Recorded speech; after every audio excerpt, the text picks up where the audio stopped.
E seja bem-vindo ao podcast Bora pra História, onde a verdade é mais intrigante e perturbadora que a ficção. Eu sou a Gabi e já aproveita para seguir o podcast, curtir, avaliar e mandar para alguém que ama histórias reais tão inacreditáveis que parece que saíram um pesadelo. Então hoje, gente, nós vamos seguir com mais um episódio da série Pequenos Monstros. E eu já vou avisando. Esse é um dos casos mais difíceis que eu já tive que ler. Inclusive, fica aí um alerta gatilho. Esse episódio contém relatos de violência extrema, tortura e assassinato de uma criança de apenas 2 anos, cometidos por 2 menores de idade.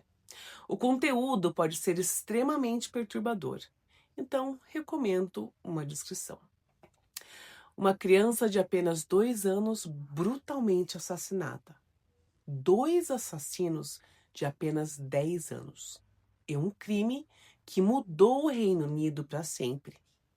Essa é a história de James Bulger e dos 2 garotos que tiraram a sua vida, John Venables e Robert Thompson.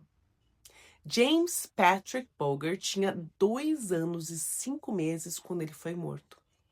Era um menininho cheio de energia, com olhos doces e sempre estava sorrindo. No dia 12 de fevereiro de 1993, a sua mãe, Denise, foi com ele ao shopping New Strand, em Bottle. Ela parou por alguns minutos para pagar a conta e quando se virou, James tinha sumido. A busca foi desesperadora. A polícia foi acionada rapidamente e as câmeras de segurança mostraram uma imagem que congelou o país.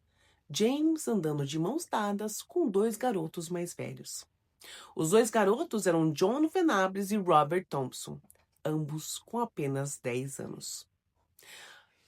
Ambos os meninos tinham passados muito difíceis. Robert Thompson era o 5º de 7 irmãos. O pai abandonou a família quando ele era pequeno. A mãe mergulhou no alcoolismo e negligenciava completamente os filhos. Eles viviam praticamente por conta própria. John Venables era descrito como emocionalmente instável, tinha crises de comportamento, explosões de raiva e já havia sido suspenso da escola por agressividade. Os professores alertaram os serviços sociais diversas vezes, mas nada foi feito. No dia do crime, os 2 haviam matado a aula e estavam no shopping cometendo pequenos furtos. Eles estavam roubando doces, brinquedos, tinta azul. Então foi quando eles viram James sozinho.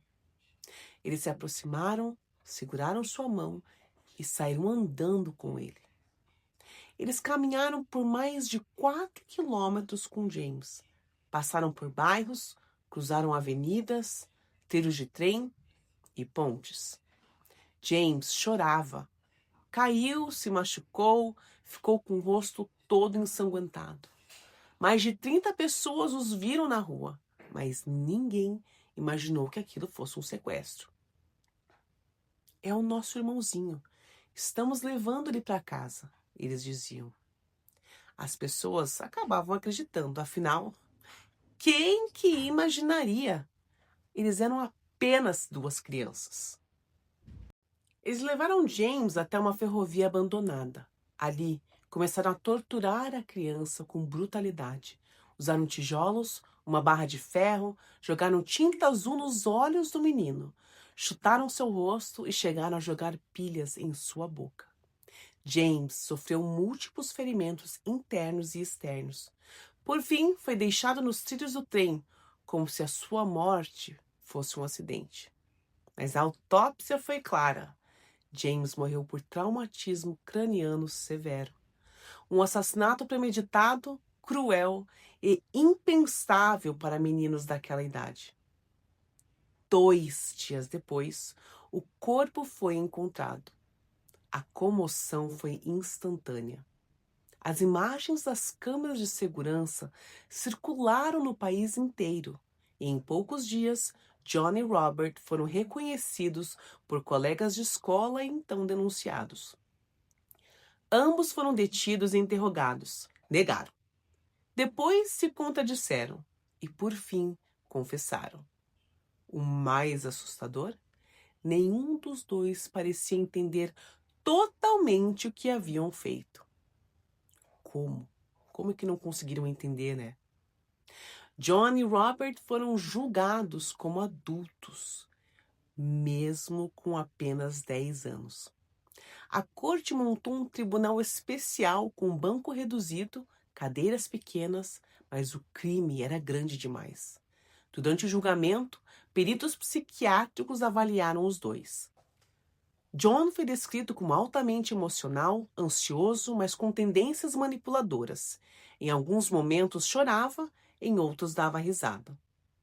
Já Robert, por outro lado, foi classificado como frio, calculista e distante emocionalmente. Nunca demonstrou remorso e falava do crime com naturalidade. Ambos foram considerados culpados por assassinato em primeiro grau. A sentença: prisão juvenil até os 18 anos. A revolta pública foi gigantesca. Milhões de britânicos exigiram prisões mais longas, mas a lei foi clara. Aos 18 anos, ambos foram libertados com novas identidades, histórico apagado e proteção estatal. Robert nunca mais teve problemas com a justiça.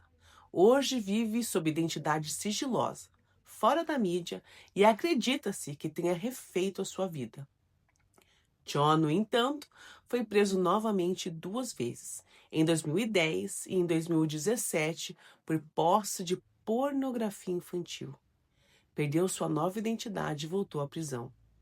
O custo de manter a proteção de ambos já ultrapassou 2 milhões de libras.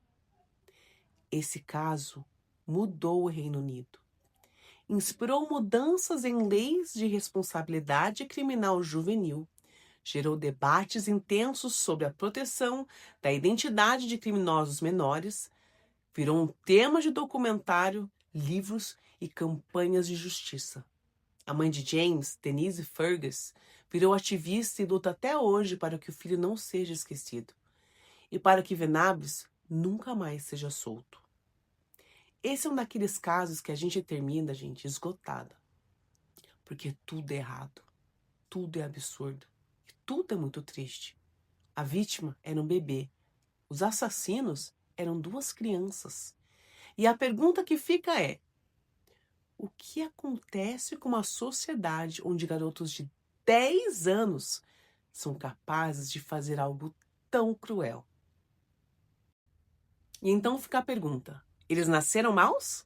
Foram corrompidos pelo abandono, pelo descaso, pela violência que os cercava? Ou talvez o mais aterrorizante seja perceber que crianças podem ser cruéis e, às vezes, mais do que qualquer adulto. Esse foi mais um episódio da série Pequenos Monstros aqui no Bora Pra História. Se essa história mexeu com você, compartilhe com alguém que segue o podcast ou que não segue o podcast. Semana que vem tem mais, porque o mal às vezes vem com carinha de criança. Beijos e até a próxima. Tchau, tchau.